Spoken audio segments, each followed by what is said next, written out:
Good morning, everybody, and welcome to the Rangers Review morning briefing for Friday, the 25th of August. I'm Derek Clark, and I'm joined for the first time this week, first time in a long time it feels, by Chris Jack. How are we doing, Chris? Not too bad, Derek. A busy day ahead. Press conference at lunchtime, the Danish night with 5 stars tonight, and then up to Dingwall tomorrow. So a busy weekend, but a very Rangers weekend, which is always good. Yeah, absolutely. Cannot wait for later on tonight. I've headed up the road for it, so it'll be interesting to hear from not only Brian Laudrup and Peter Lovenkrands, Chris, but Eric Bo Anderson is someone we've not heard from for some time. I think, well, ever really. I know I messaged him on LinkedIn now and again, but it'll be good to hear from him. He holds a special place in our hearts, I think, after that double against Celtic back in 1996. I do wonder what the crowd will want to hear about. No, I think it's shaping up to a really good night from the guys at 5 stars once again. So delighted that they've had the Rangers review team along.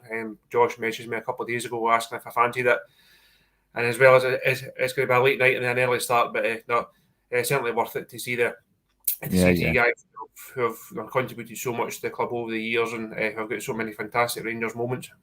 Yeah, absolutely. And thank you to Josh, who says, is your mic plugged in? It wasn't, Josh. So thank you very much for letting us know. There's professional start to the show. Can't go downhill any further. But here we go. Let's talk all things Rangers.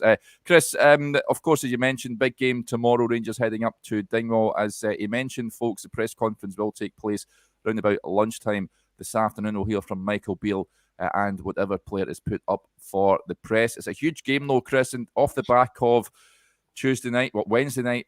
When was it? Tuesday night? Wednesday night? Tuesday night. Yeah. Fantastic game at Ibrox. What did you make of it? I mean, watching from afar, it looked like, especially second half, it was two teams going hard at it. It leaves it nicely poised for the Phillips Stadium next Wednesday.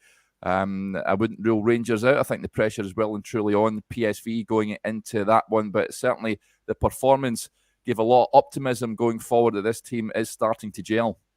I thought the performance overall was a lot better in terms of a result. Rangers did what they had to do. They kept themselves in the tie, giving themselves a shot heading over to Eindhoven, and we only have to think back 12 months to know what can happen as long as you keep yourself in it in that first leg.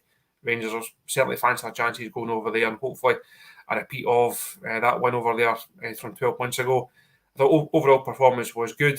I think the main disappointment is the way that the goals were conceded so soon after scoring, or the timings of them. You get the goal just before half time when Sima scores, it gives everybody a lift. Then just try and see it through. You want to start the second half, maybe try and get a wee bit into it.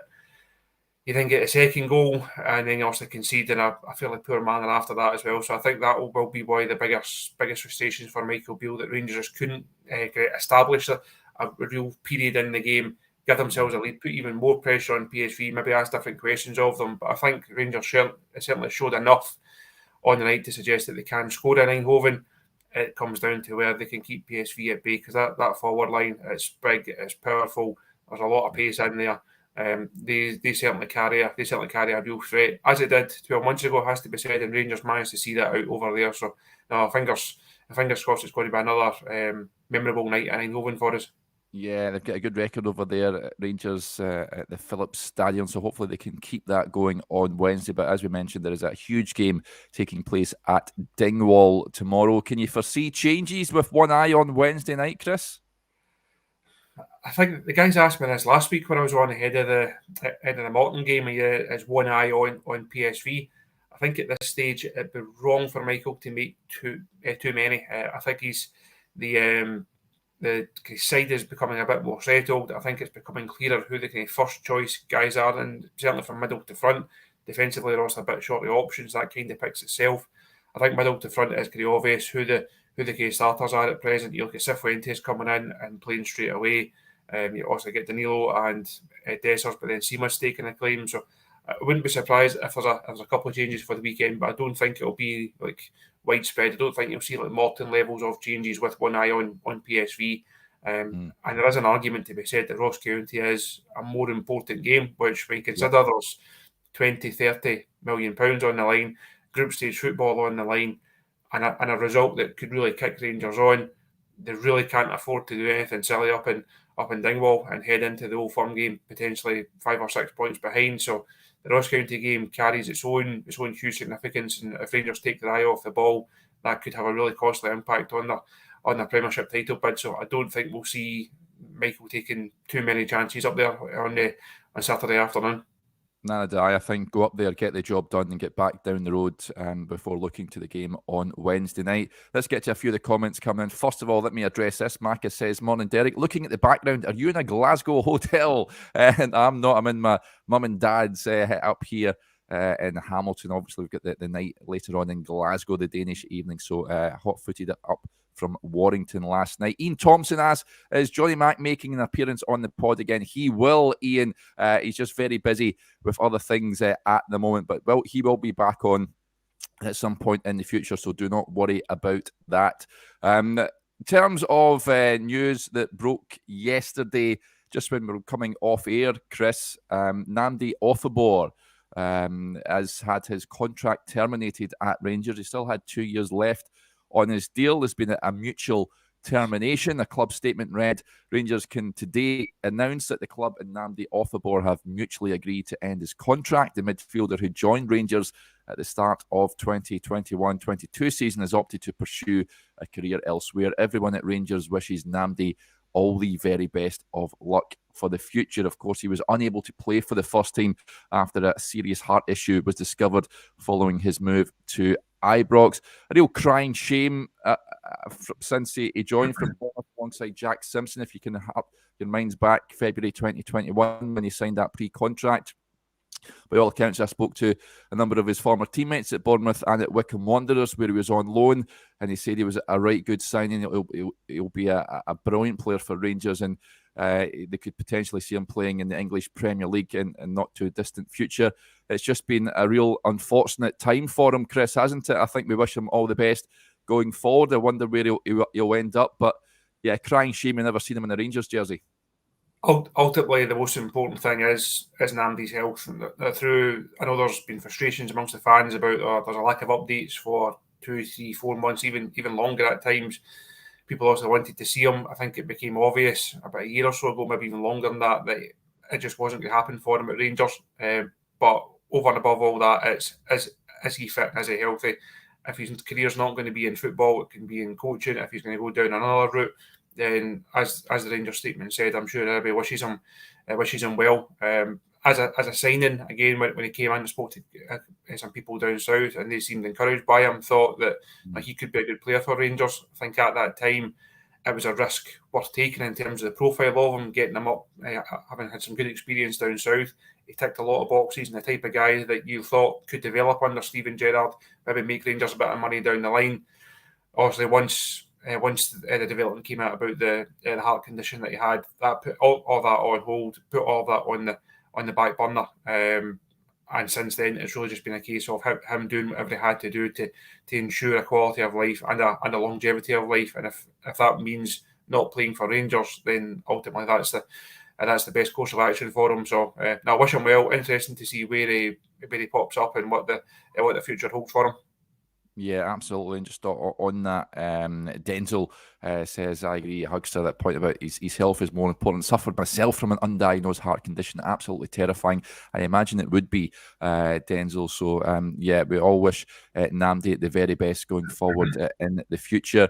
Other points, other news yesterday that on the transfer front, Chris, you would have seen that Celtic have been heavily linked with a move for the Honduran winger Luis Palma, plays for Aris Thessaloniki. You will all remember Rangers being linked with him earlier on in the transfer window. However, the Ibrox club say there's no interest in Luis Palma, so it sort of leaves Celtic's path to the winger more open. He's in great form last season. That's where he came up to the attention of a number of clubs. Watford and Anderlecht have been credited with an interest. He's scored 13 goals and netted 8 assists in 36 games last season. This term, he scored 2 goals and 3 assists in 5 games, and that has attracted Celtic to the winger. Now, it's led to a lot of comments, Chris, from people in the chat suggesting why are Rangers not taking a look at this boy. Are you one of those that you're quite happy with? I mean, Abdallah Sima played out there on the left-hand side on Tuesday night, but do you feel that Rangers still need another player, another sort of Ryan Kent-esque player out there on the wing? I know that's something the manager mentioned. Was it last week when we spoke to the week before? I've lost track of days. These that much going on, but no, the manager was actually asked when we got him. He was asked about like defensive reinforcements. He was asked about Ben Davies and asked about, will you bring in another centre half? And just out the blue, it was him that offered up this theory of we've still not replaced Ryan Kent. I thought that was interesting that he brought it up because it also showed it's something that's definitely in mind and it's something that's on the agenda. I think if you look at the squad, I know the first few weeks of the season, the fans have been worried or a bit upset about the lack of pace, the lack of width that's in the side. You look at Sima, brings some of those qualities. Matondo brings some of those qualities. I don't think they're good enough on the ball. I don't think they have the technical ability that Ryan Kent had and that he brought to the side. So I think if Rangers were going to add to that attacking line, you are looking at a Ryan Kent replacement. You're looking for somebody who can be direct, who can go and beat a man, who's got that pace, but who can also operate in those tighter areas, who's got that technical ability, who's got that eye for goal. So far, over the course of his Rangers career, we've not seen that from Matondo, apart from another night where he burst onto the scene. If that one had found the top corner in the last minute, it would have been a remarkable turnaround in Rabbi Matondo's Rangers career.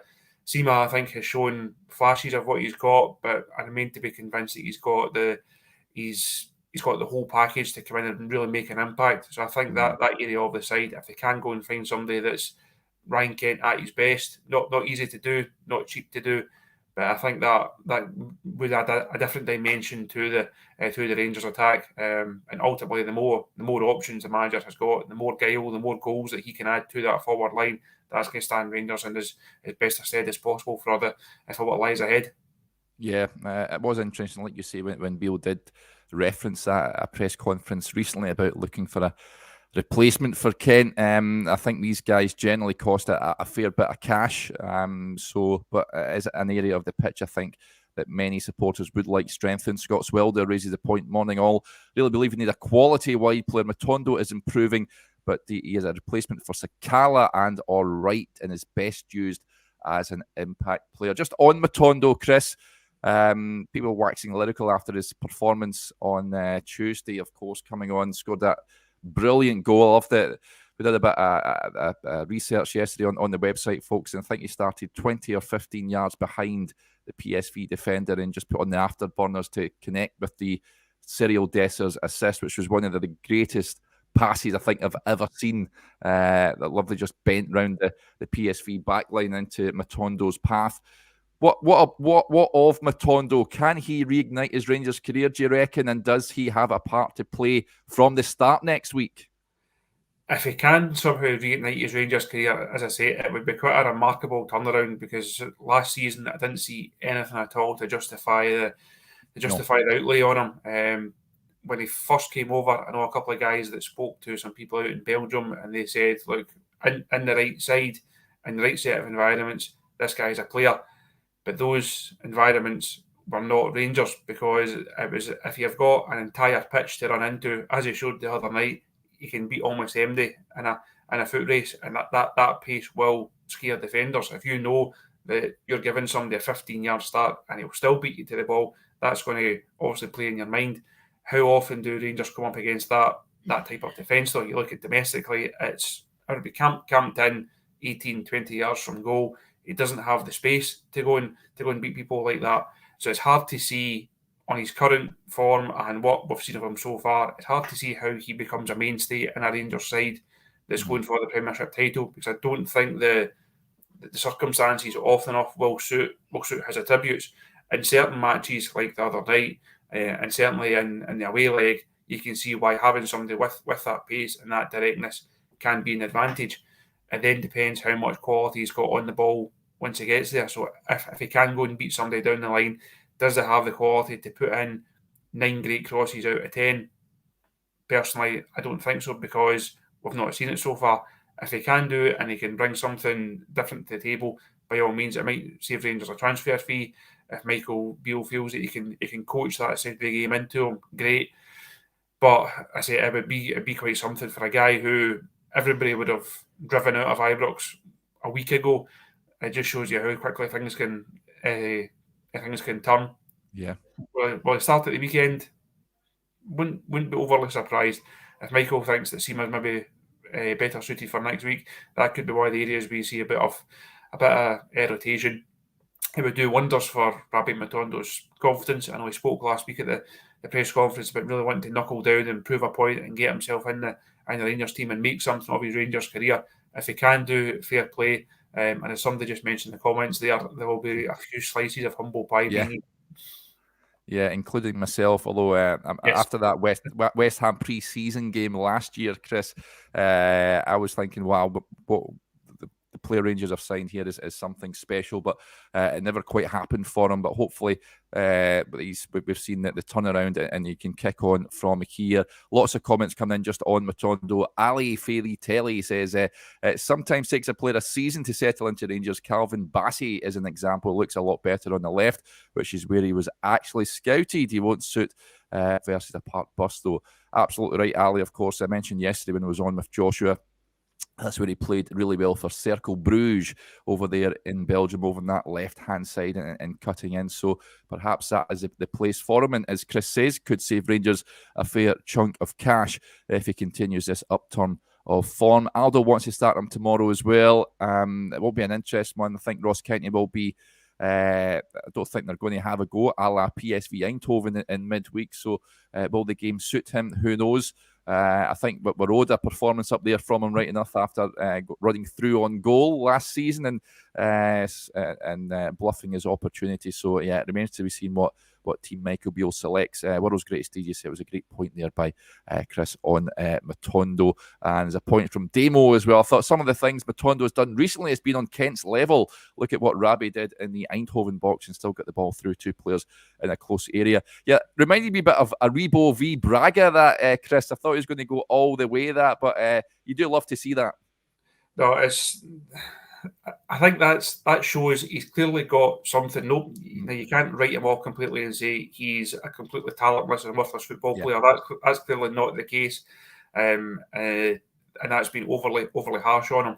But if you look at there's a body of weight of his Rangers career where he's not showed even that kind of like flash in the pan moment. He's not even showed that enough to really get people to think, well, there is actually a really good Rangers player in there. I say if he can turn it around, then fair play to him. I think he's certainly got the attitude for it. As we spoke last week, he looked as if he had the bit between his teeth.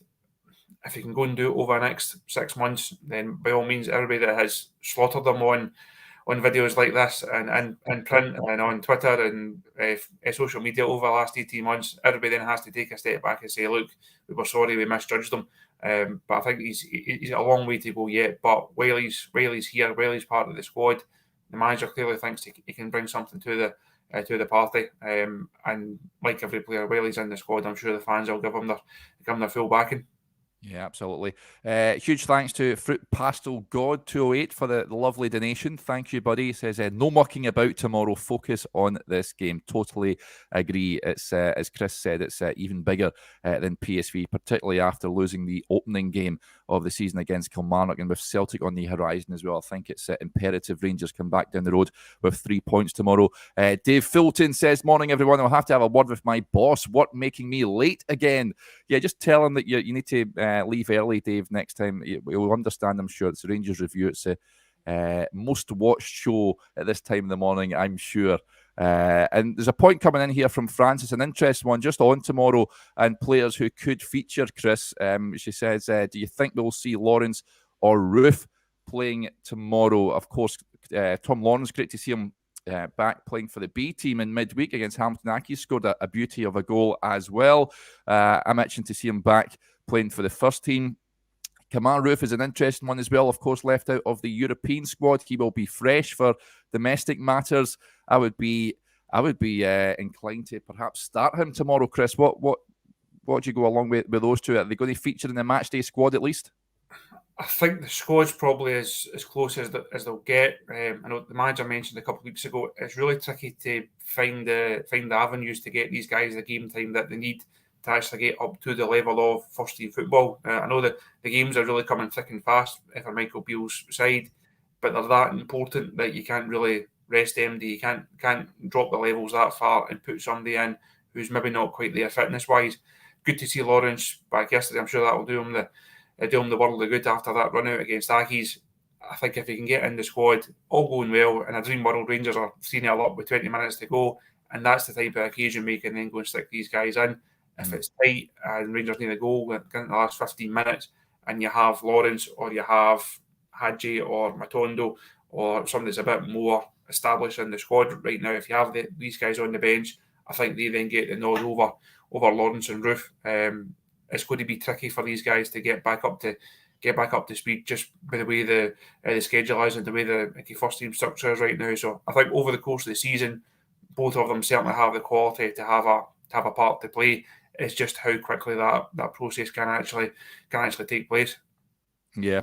Now, there's lots of comments coming on potential contracts and transfers and what have you. I'll direct them to your good self, Chris. First of all, Scott05 says, what is happening with Bonner and Lunny contracts, Derek? Of course, both in the final year of their deals.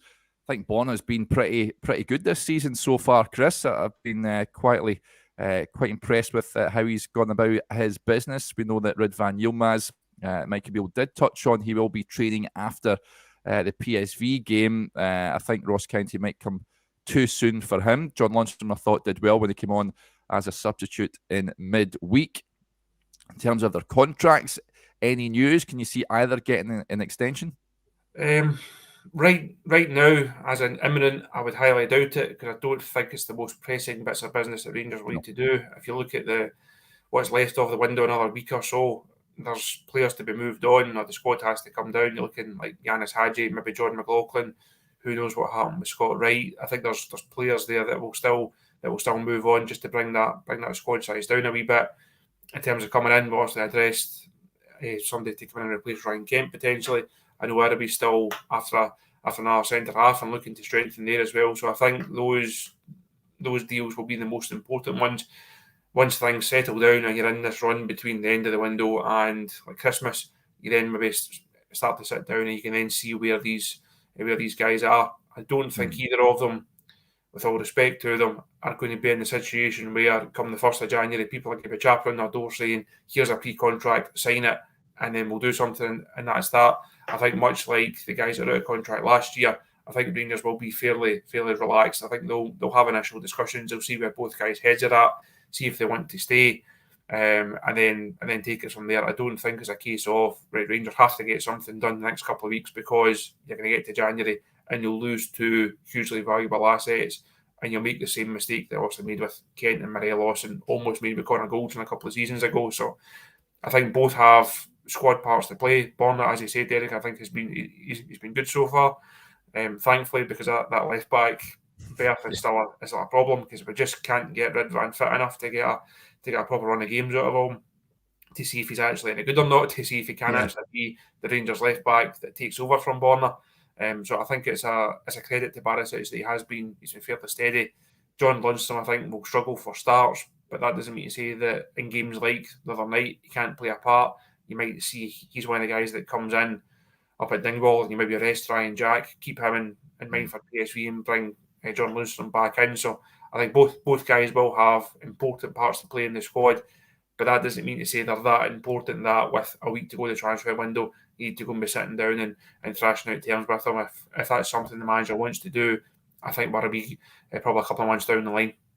No, I agree with you on both. Scott Swilder just on Lundstram says, was demoralised when Lundstram came on Tuesday, but I was wrong. He is a different beast against top opposition in Europe. Yeah, he certainly did well when he came on against what was a real quality outfit in PSV Eindhoven.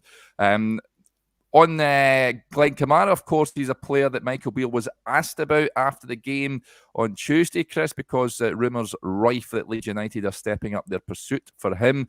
David Morrison wants to know, Kamara, Chris, what's happening? It's gone quiet a little bit again, hasn't it? It sort of reappears and then goes quiet. I think after Michael Beale said that he knew nothing of any update. It has gone relatively quiet since. I think it's only a matter of time when he departs, Chris, surely. I feel like I've become the Glenn Kamara correspondent over this one. I don't think on any of these videos I've been asked about a player more than Glenn Kamara. I think it's fairly obvious he will leave Rangers. When that will happen, and to who, I've not had any update in the last couple of days. Also, Leeds were certainly long-term admirers. I had the story a few months ago to say that the Rangers had set their asking price around about the 5 million mark. That certainly didn't put any suitors off. There's a lot of interest in him at that stage. A couple of weeks ago, there's also a lot of European interest. So he's a player that people do want to sign. He's a player that is also not in the Rangers' plans. And without being harsh, it doesn't really make a massive difference to Rangers whether he's here today, gone tomorrow, or it takes another few days into the transfer window. I'd be astounded if he is a Rangers player the first day after the deadline. But I think Leeds does seem more likely at present. But as I said, I know there has been a lot of interest in him over the summer, so it's not progressed as quickly as I thought it would. Maybe not progressed as quickly as Rangers thought it would, perhaps. But I think it's one that's going to happen. Yeah. What's your feeling as well, just off the back of that? Yanis Hadji, of course, a player that is disgruntled at a lack of first-team opportunities at Rangers. Michael Beale was quizzed on that ahead of the PSV game. He says that he's looking for regular game time and he simply cannot offer him that. Is he a player that you'll be sad to see go, Chris, or is it just one of those Rangers have just simply got too many players in that position that I think it's for my opinion on it, I think it's for the good of the player that he goes out and plays for another club, whether that be on loan or somewhere permanently. He has to be playing football. Mm-hmm. It's hard not to feel sorry for Yanis. He's a smashing guy. He's always really good to talk to. He's really engaging, really pleasant. He represents himself in the club in the right way. He's been part of a successful Rangers side that's obviously won the title. He's given Rangers fans some great individual moments over the years. Unfortunately, it just looks like that injury has ruined his Rangers career. Because from that point on, even when he goes through the rehab and he gets back playing, the squad just evolves and moves on at a pace that he then can't keep up with. You look at the players that Michael Beale has signed, the makeup of the squad from middle to front. Yanis just isn't going to get the 30 starts a season or however many starts he feels he should be getting. It's just not going to happen because of the number of options that Michael Beale has in that area of the pitch. I think he can still bring something to the squad. He's certainly got quality. I do wonder if he's one of these guys that is, in the eyes of the fans, he is getting better the more he doesn't play. Yeah. He's one of these guys that everybody says, "Oh, he'll make a difference. He'll take the team up so many levels." I don't think that's going to be the case. I don't think he's considerably better than what's already there, but I don't think he's considerably worse than what's already there. I just think he's all the same level of a number of the players in that area of the side.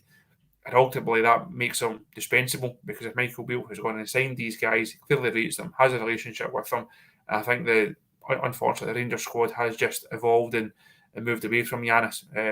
If he wants to stay, I think he's got a part to play, not a huge part, but in certain games he will get game time. But I think if he does move on, it will be a bit of a shame. But football's a harsh business. Now, Yanis over the last 12 months knows that as well as anyone.